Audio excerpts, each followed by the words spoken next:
Salut, cette semaine je suis à Barcelone et j'ai décidé de répondre à quelques questions qui piquent un petit peu, vous allez voir, on se retrouve un petit peu plus loin, on va parler de mon design tout pourri, on va parler des concurrents qui me plagient apparemment, on va parler du prix pas assez cher de ce que je fais, on va parler de différentes choses comme ça, je vais rien vous cacher, je vous dis tout un petit peu plus loin.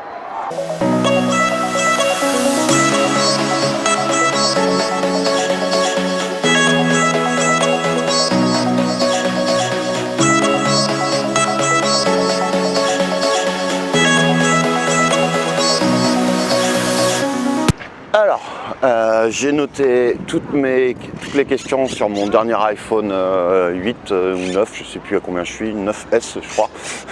On va commencer par celle de Vanessa, c'est une coquine Vanessa, hein, sa question elle est sympa. Ça fait plusieurs fois que je remarque qu'un de tes concurrents, alors donc elle cite le nom, hein, fait les mêmes formations que toi, presque systématiquement, quelques semaines plus tard. J'ai vu aussi un blogueur très connu te copier, comment tu réagis dans ces cas-là? Ça vient de m'arriver et je ne sais pas que faire. Alors le truc, c'est jamais agréable, c'est sûr, hein, on s'énerve un petit peu, mais perso, je pars du principe que c'est pas grave en fait. C'est juste pas grave, ils font ce qu'ils veulent. Tant mieux pour eux s'ils font du cash avec des choses comme ça. Je vais pas aller m'amuser à acheter les formations des concurrents juste pour voir si ils ont pompé mes trucs ou pas. Tout le monde se copie plus ou moins. Enfin bon, moi je pars du principe qu'à partir du moment où on fait des choses qui sont différentes, où on travaille plus finalement que les autres pour amener de la valeur à nos clients. Moi, sur le marketing, c'est en testant beaucoup de choses sur d'autres thématiques avec mes clients notamment, en coachant beaucoup de personnes, en faisant en sorte de travailler sur beaucoup de thématiques. Et je sais que rien que ça, il y a probablement aucun de mes concurrents en France qui le fait. Donc après, ils peuvent pomper tout ce qu'ils veulent.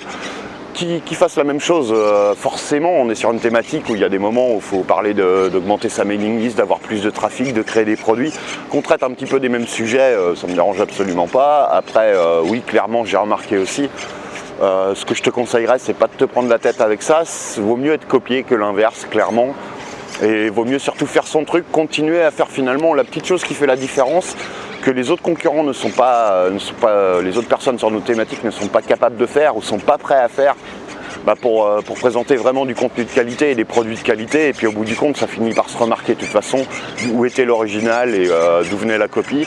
Donc je serais toi, je m'embêterai pas. Tu verras, si tu continues à faire du super contenu, tu vas t'y habituer. Et au bout d'un moment, tu feras même plus attention. Te prends pas la tête avec ça. Continue justement à faire des trucs qui sont en avance sur ce que font les autres. Et tu vas forcément cartonner parce que les gens, ça, ils le remarquent au bout d'un moment, clairement. Alors, une autre question, cette fois de Lionel, elle pique un peu aussi celle-là. Ton contenu est très bon, merci, donc c'est pas ça qui pique. Mais tu pourrais pas faire un effort sur ton design, le formatage de tes pages, etc. Ça te coûte pas des ventes. Bonne question ça. Est-ce que je pourrais faire un effort? Oui. Est-ce que j'ai envie de le faire? Pas forcément en fait. Le truc, c'est vraiment la loi des 80-20. Ça me demanderait, rentrer dans la technique, faire des efforts de design. Bon, c'est des trucs que je pourrais sous-traiter. J'ai pas envie de me prendre la tête, je le dis souvent, mais lifestyler c'est quoi? C'est 10% de mon activité seulement. Je passe plus de temps à coacher, je passe plus de temps à faire le marketing de mes clients. Et honnêtement, c'est le genre de truc qui me rapporterait pas grand chose par rapport au temps que ça me prendrait. Et puis surtout, l'idée qu'il y a derrière, en fait, c'est une sorte de stratégie, pas éditoriale, mais de positionnement marketing finalement. Moi, ce que je cherche vraiment, c'est de travailler avec des gens qui sont passionnés, qui cherchent du contenu super qualitatif. En tout cas, je n'ai pas la prétention de faire ça systématiquement, bien sûr, mais c'est ce vers quoi j'essaye de tendre, autant que je peux. J'ai vraiment envie de bosser avec des gens passionnés qui sont là pour la qualité du contenu et pas pour la tronche que j'ai sur les vidéos ou pour à quoi ressemble mon site ou si le truc il est bien présenté, etc. Et ça m'évite d'avoir plein de clients à la con qui, passez-moi l'expression, mais qui sont pas là pour les bonnes choses, qui sont là parce que ça présente bien, qui sont là parce qu'il y a des belles promesses, qui sont là, mais pas parce que il y a des techniques marketing qu'ils vont pas forcément trouver ailleurs ou des choses. J'ai vraiment envie que les gens passent au-delà des premières impressions. Et ça m'évite d'avoir des clients qui se plaignent parce qu'ils sont peut-être débutants et tombent sur le site et finalement c'est pas pour eux et c'est normal parce que le contenu est peut-être un peu avancé ou parce que ma personnalité elle est un peu comme ci ou elle est un peu comme ça ou ma façon de faire les choses, je me prends pas la tête justement. J'ai vraiment envie d'avoir des clients qui me ressemblent, avec qui j'ai plaisir à travailler et c'est exactement ce qui se passe. Je reçois jamais un email de personnes qui se plaignent ou qui sont pas contents des produits qu'ils ont achetés. J'ai vraiment envie de continuer comme ça. Après, effectivement, oui, ça me coûte probablement des ventes, mais je me plains pas par rapport à ce que je génère en termes de chiffre d'affaires. mais surtout c'est le plaisir de travailler et de faire uniquement des choses qui nous plaisent, avec les gens qui nous plaisent, de la façon qui nous plaise, et ça je crois que ça n'a pas de prix, c'est vraiment mon avis là-dessus, après chacun fait comme il veut. En parlant de positionnement marketing, il y en a une autre aussi d'Isabelle que je trouve intéressante. J'ai acheté beaucoup de formations beaucoup plus chères que les tiennes où j'ai rien appris en comparaison. Bon, bah, ok, merci. Ce n'est pas une erreur de position marketing de ta part de vendre aussi peu cher. Oui, si tu regardes uniquement le truc comme ça, après moi c'est pas du tout comme ça que je vois les choses. Là encore c'est en rapport avec ce que je fais dans mes activités à côté, ce qui me rapporte beaucoup plus que la vente de formation et l'abonnement à la Marketing Master School. C'est clairement le coaching, c'est clairement l'implémentation marketing que je fais pour mes clients avec un royalties, où je touche des royalties, c'est-à-dire un pourcentage sur l'augmentation des ventes que je leur permets de générer. Et après, j'ai remarqué aussi, par exemple, si on prend l'exemple de la Marketing Master School, qui est finalement ce que je vends en abonnement, qui inclut 2 formations, une formation audio, vidéo, dont je fais la promotion chaque mois, plus la formation papier. J'ai remarqué qu'en la vendant à 57 € uniquement, ça me rapporte plus finalement que quand je la vendais à 77 ou 97 €. Tout simplement parce qu'à la fois j'ai aussi plus de monde. Le fait d'être moins cher me permet d'avoir plus de monde. Et aussi, donc déjà ça m'a permis d'à peu près doubler mes ventes, ça. Et aussi, les gens restent plus longtemps, ce qui me permet de plus que doubler mes ventes en ayant ce positionnement de prix-là.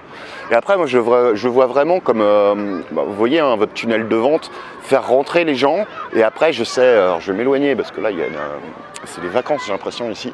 Il y a beaucoup de gamins. C'est vraiment comme l'entrée de mon tunnel marketing, finalement.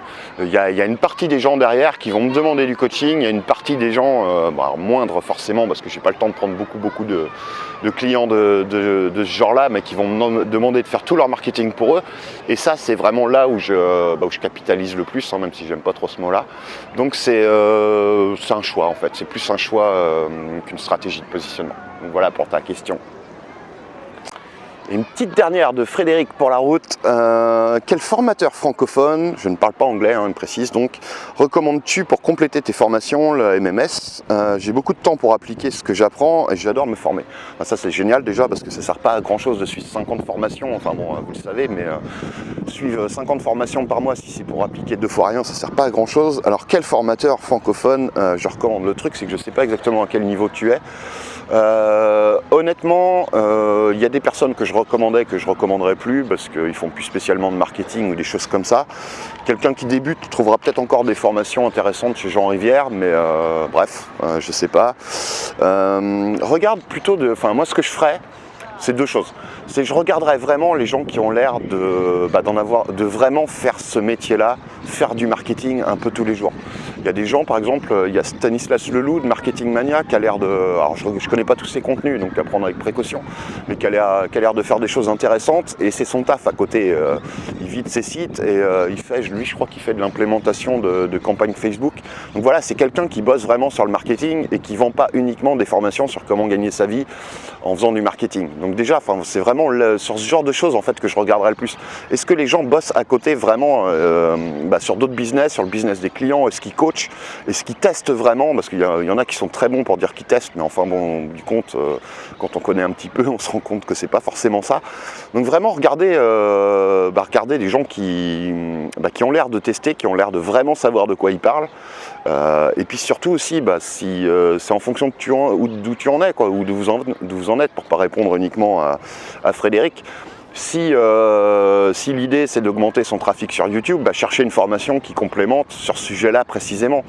Si l'idée c'est de récupérer des inscrits en faisant de la publicité sur Facebook, chercher une formation qui complète ce que je fais moi sur ce sujet-là. Idem pour trouver des clients en coaching. Enfin, vous voyez un petit peu le principe.